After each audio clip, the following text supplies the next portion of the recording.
Hola chicos, mi nombre es Sara y soy profesora de español en la Escuela Costa de Valencia.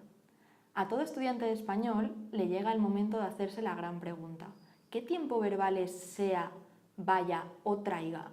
Constantemente escuchamos o leemos frases como espero que recuerdes qué día es hoy, quizás mañana llueva, probablemente haya mucha gente.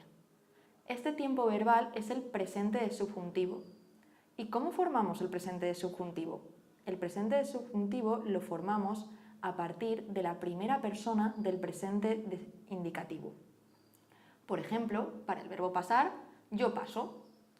Le quitamos la desinencia o y a partir de aquí le añadimos las diferentes desinencias para cada conjugación. Por ejemplo, seguimos con el verbo pasar. Verbos terminados en ar.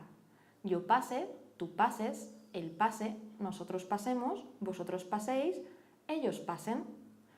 Verbos terminados en er, como traer. Yo traiga, tú traigas, él traiga, nosotros traigamos, vosotros traigáis, ellos traigan. Y para verbos terminados en ir, como escribir, yo escriba, tú escribas, él escriba, nosotros escribamos, vosotros escribáis, ellos escriban. Pero no podemos olvidar que hay muchísimos verbos irregulares en el español y no va a ser menos con el subjuntivo. Tenemos verbos totalmente irregulares en presente subjuntivo, como el verbo ser.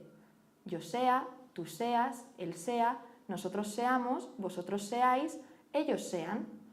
Pero también tenemos verbos con cambios vocálicos en la raíz, como el verbo dormir.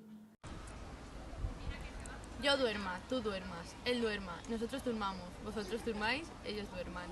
En la raíz cambiamos la O por UE, a excepción de la primera y la segunda persona del plural, donde cambiamos la O por U.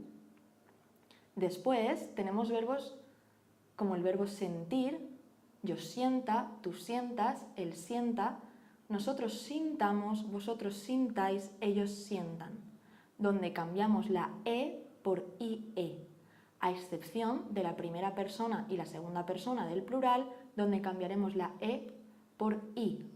Y por último, tenemos verbos como pedir, yo pida, tú pidas, él pida, nosotros pidamos, vosotros pidáis, ellos pidan, donde cambiaremos la E por I, pero sin ninguna excepción.